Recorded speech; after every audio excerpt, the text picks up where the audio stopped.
And by the way, that brings us to the following story, because there are reports of alarming numbers of healthcare workers refusing to take the vaccine. Here in New York, the state has not administered about 2/3 of the vaccines available to the state. Joining me now, HHS Secretary Alex Azar. Mr. Secretary, why are healthcare workers not getting vaccinated? Well, Stuart, we've seen some isolated instances of that, but I've been out in the field and I've gotten to see healthcare workers getting vaccinated and actually breaking down in tears. They've been so happy. Oversubscribed lines to get healthcare provider vaccines. But my message to our governors would be, because they make these calls, you can't over micromanage these prioritized groups on vaccine. This vaccine is not meant to be stored, it's meant to be administered, and get it out to our vulnerable people. If you need to, get it out to those over age 70. Try to prevent hospitalizations. Get it out and get it administered. Okay, Moderna's vaccine doses could be cut in half, so you could administer more shots. You in favor of that? So we're looking at the data on that. If there's science and data and FDA's gold standard is met, then absolutely we'll go with that. But it'll have to be FDA looking at the data and making sure that it suffices. When does Astrazeneca's vaccine arrive here? They started giving jabs in England. What about here?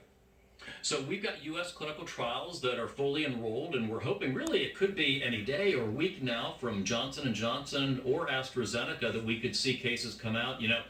One of the downs, of course, we don't want to see more cases, but with so many cases here in the United States, it actually speeds up these clinical trials. So we could see data, and then if it's positive, they could be going into the FDA for authorization. But as you know, it's sort of a black box until we get those data readouts. Now, Dr. Fauci is hinting that we could see more lockdowns under a Biden administration. I just want to roll that tape briefly so our audience knows what we're talking about here. Roll the tape, please. The idea about locking down is something that you might have to do, but you want to avoid. So that's not out of the question. We hope we don't have to do it countrywide, because we feel that if you adhere to the public health measures, you can turn things around short of a uniform lockdown.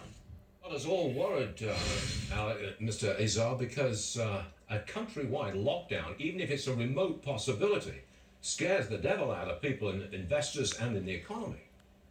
Well, it's just not necessary, and it causes incredible harm, not just to the economy, but to human health. And we have the tools, and Dr. Fauci has talked about this, we have the tools to keep from locking down, and that's washing our hands, watching our distance, wearing our face coverings when we can't watch our distance. But I'd add two more things, Stuart.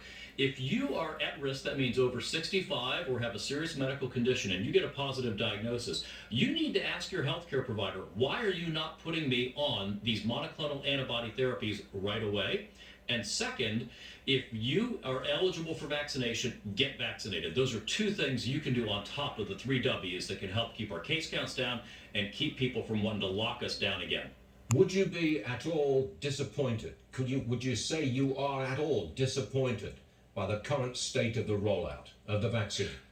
No, in fact, the FDA just approved these vaccines days before Christmas. We met the commitment we made, which was to have 20 million doses available, but there's always going to be a lag between being available, distribution, administration, and then data reporting. We're seeing upticks, in the last 72-hour reporting period, 1.5 million additional doses administered. And I'm very hopeful, working with the states, with their leadership, that we're going to see continued very good increases in the vaccination rates. All right. HHS Secretary Alex Azar, thanks as always for joining us. Always appreciate it. See you soon. Thank you.